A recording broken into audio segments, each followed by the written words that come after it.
আসসালামু আলাইকুম রহমতুল্লাহ। কোথায় চলে এসেছি দেখতেছেন আপনারা? পবিত্র কাবাগরের ভিতরে অবস্থান করতেছি।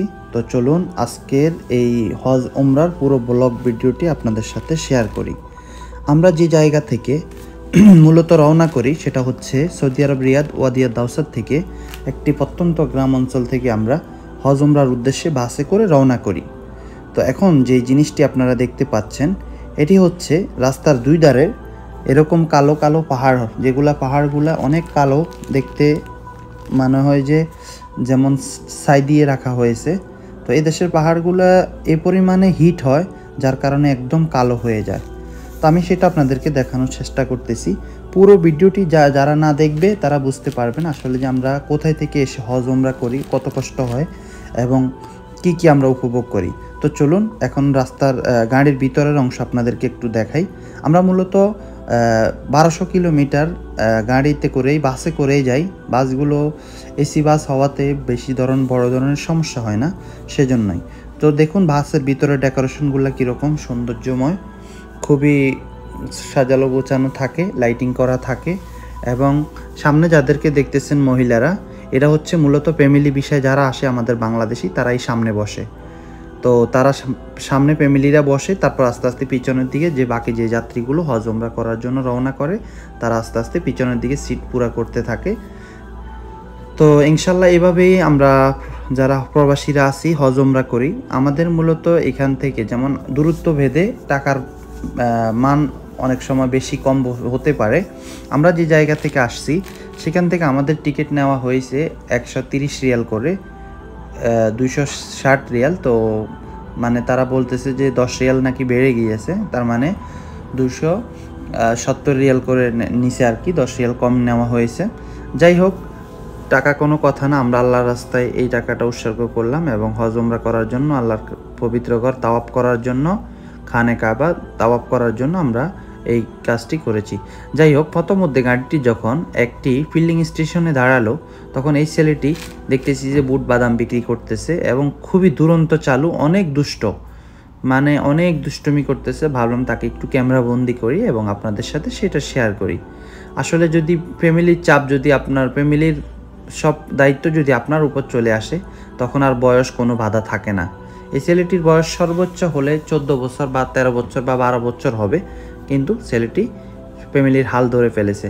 যাই হোক, আমাদের দেখতে দেখতে আমাদের বাসটি তায়েফে চলে এসেছে। এখন তায়েফ থেকে আমরা ইনশাল্লাহ এখান থেকে গোসল করে এহরাম বেঁধে আমরা রেডি হয়ে গেছি। এই মসজিদে 2 রাকাত করে 4 রাকাত নফল নামাজ পড়তে হয়। তো আমাদের এখানে গোসল করার পরে আমরা 2 রাকাত 4 রাকাত নফল নামাজ পড়ে বের হয়েছি। এই সে স্থান যেখানে আমরা রিয়াদের যে মানুষগুলো আছে সবাই এসে এখানে বাসটি খাড়া করে, তারপর এখান থেকে গোসল করে এহরামের কাপড় পরিধান করে আমরা মক্কার উদ্দেশ্যে রওনা হই। তো আমরা একদম খানে কাবার কাছাকাছি আছি, দেখতেছেন ভিডিওতে। খুবই সাজানো গোছানো একটি শহর, আর সেই শহরের খুবই কাছে, নিকটতম একদম কাছে আছি। তো দেখুন খুবই সুন্দর সাজানো গোছানো, পরিষ্কার পরিচ্ছন্ন, খুবই ভালো লেগেছে আমার। সেটি হচ্ছে খুবই পরিচ্ছন্ন। তো সারা জীবন আমরা যে জিনিসটা সবসময় উপলব্ধি করতাম এবং বিটিভির আজানে দেখে আসছি যে এই ক্লক টাওয়ারটি, তো সেই ক্লক টাওয়ারের নিচেই আমি এখন দাঁড়ানো আছি। এটা তো অনেক খুশির বিষয়। আলহামদুলিল্লাহ, মহান রব্বুল আলামিন আমাকে আসার সুযোগ করে দিয়েছেন, সেজন্য মহান রবের দরবারে শুকরিয়া আদায় করি, আলহামদুলিল্লাহ। তো আমরা প্রায় একদম কাছাকাছি নিকটতম জায়গায় আছি। তো আমরা আস্তে আস্তে ক্লক টাওয়ারের এই দিক দিয়ে ঘুরে ভিতরের দিকে প্রবেশ করার জন্য চেষ্টা করতেছি। যাই হোক, তো ভাবলাম যে আমি একটু ক্যামেরাতে আসি। তো দেখতেছেন আমি হাঁটতেছি, পিছনে একজনকে দিয়েছি ক্যামেরাটি ধরার জন্য। আসলে আল্লাহ তাআলা সবাইকে এই সুযোগ করে দেন না যে আল্লাহ তাআলার ঘর কাবা তাওয়াফ করার। তো আল্লাহ তাআলার কাছে আমরা সবসময় প্রত্যেক নামাজে সবসময় এই দোয়া করি যে আল্লাহ তাআলা প্রত্যেকটি মুমিন মুসলমানকে একবার হলেও তার এই ঘর বাইতুল্লাহ একবার জিয়ারত করার তৌফিক দান করুক, আমিন। যারা ভিডিওটি এই পর্যন্তই দেখেছেন আপনারা অবশ্যই আমিন লিখবেন এবং আপনার মূল্যবান মতামত কমেন্ট করবেন এবং ভিডিওটি শেয়ার করে দিবেন। আসলে আমি নতুন ব্লগ ভিডিও করি এবং যেখানে যাই আপনাদের জন্য সুন্দর সেই দৃশ্যটি আমি অবশ্যই ধারণ করে নিয়ে আসি এবং আপনাদের সাথে শেয়ার করার চেষ্টা করি। যাই হোক, দেখতেছেন, দেখতেই থাকুন। আস্তে আস্তে আমরা এগিয়ে যাচ্ছি সামনের দিকে। তো এভাবেই আমরা অনেক দূর হাঁটার পরে আমাদের গন্তব্যে আমরা ইনশাল্লাহ এসে পৌঁছে গিয়েছি। আলহামদুলিল্লাহ, আমরা কাবার ভিতরের দিকে প্রবেশ করতেছি ক্লক টাওয়ারের নিচ দিয়ে। তো আস্তে আস্তে ইনশাল্লাহ আমরা এগিয়ে যাচ্ছি ক্লক টাওয়ারের নিচ দিয়ে পবিত্র কাবার ভিতরে তাওয়াফ করার জন্য। তো চলুন আর একটু সামনে এগিয়ে যাই। এখন আমরা অলরেডি পবিত্র কাবার একদম মধ্যবর্তী নিচে যে জায়গাটি, সেই জায়গা দিয়ে আমরা একদম ভিতরে প্রবেশ করতেছি। বলে রাখা ভালো, যারা নতুন হজ ওমরা করতে আসবেন অবশ্যই আপনারা সব সময় নিচে দিয়ে হজ ওমরা করার চেষ্টা করবেন, কারণ নিচে দিয়ে তাওয়াফ করলে আপনার খুবই তাড়াতাড়ি তাওয়াফ করা শেষ হবে এবং নিচে দিয়ে জায়গা অনেক কম।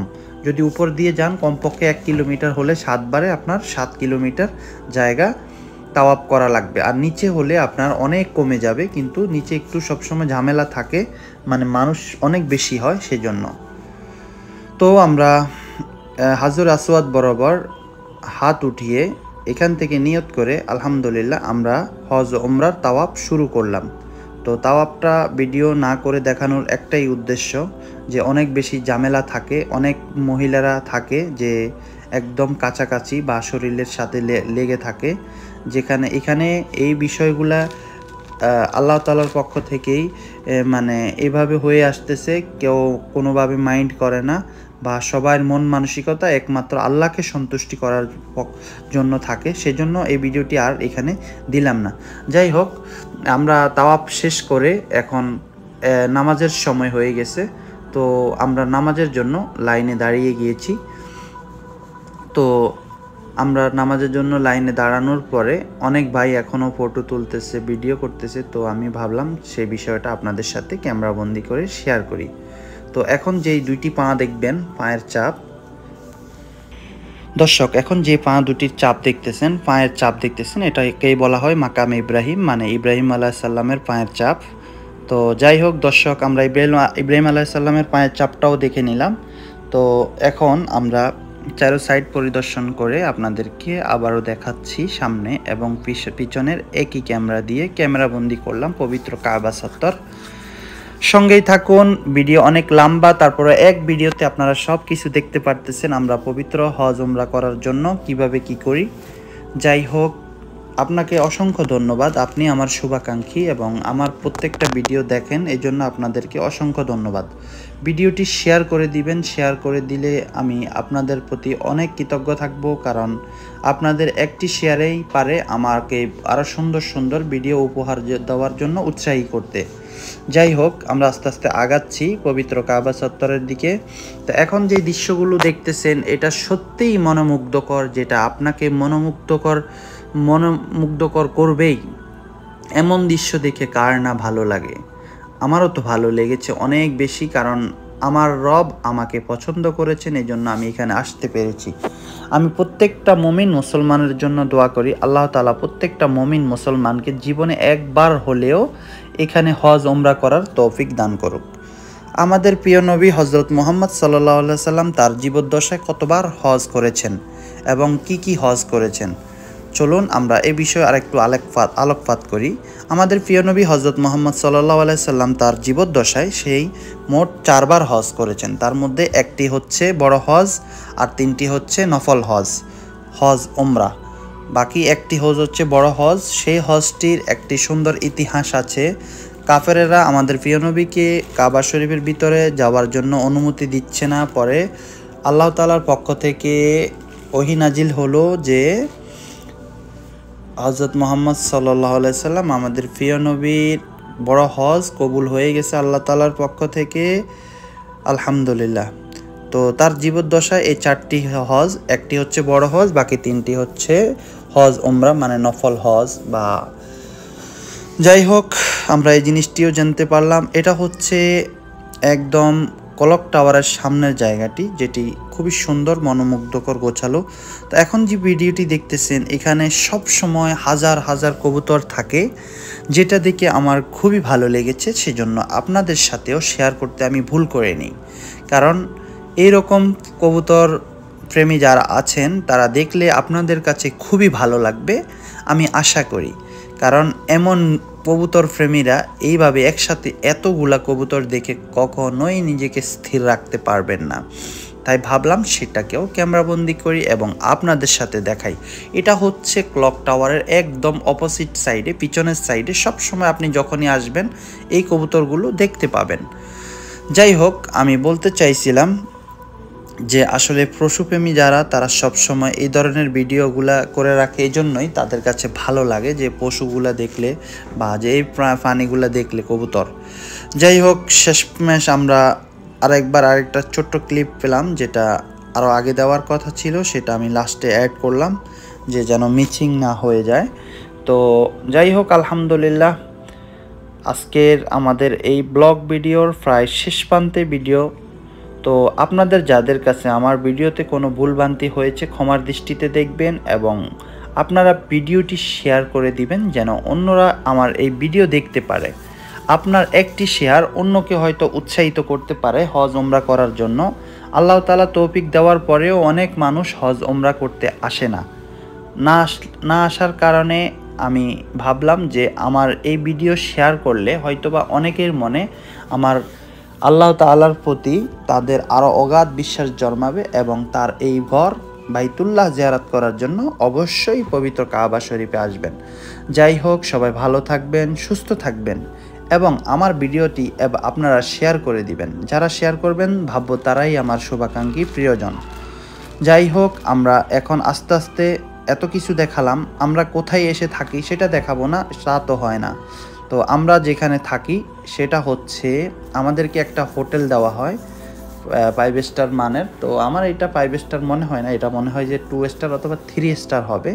এখানে 4 জন মানুষ একসাথে থাকতে পারে, 4টা সিট আলাদা আলাদা করে দেওয়া আছে। তো আমরা আস্তে আস্তে ক্লক টাওয়ারের পিছন দিয়ে আমাদের গন্তব্যস্থান, আমাদের হোটেলের দিকে যাচ্ছি। আপনারা সঙ্গেই থাকুন। পুরো ভিডিও জুড়ে আপনাদের কাছে কেমন লেগেছে আমার এই ভয়েস অবশ্যই কমেন্ট করবেন। জানি আমার অনেক ভুলভ্রান্তি হয়েছে, কিন্তু আমি নতুন ব্লগার হিসেবে আমি আশা রাখি আপনারা আমাকে উৎসাহ করবেন এবং সুন্দর মতামত দিবেন আপনাদের। তাই আমি সব সময় এই আশা রেখে আপনাদের সাথে এগিয়ে যেতে চাই। তো চলুন এখন আমরা যে হোটেলে উঠেছি সেই হোটেলের ভিতরের দৃশ্যটি দেখাই। তো হোটেলের ভিতরে ঢোকার পরেই প্রথমে এন্ট্রিতে ডান সাইডে একটি বাথরুম, ওয়াশরুম পাবেন। আর ভিতরের দিকে দেখুন ছোট্ট করে একটু ইন্টেরিয়র করা আছে আর 4টা সিট আছে। সিটগুলো এলোমেলো, কারণ আমরা সবাই এখন নামাজ পড়তে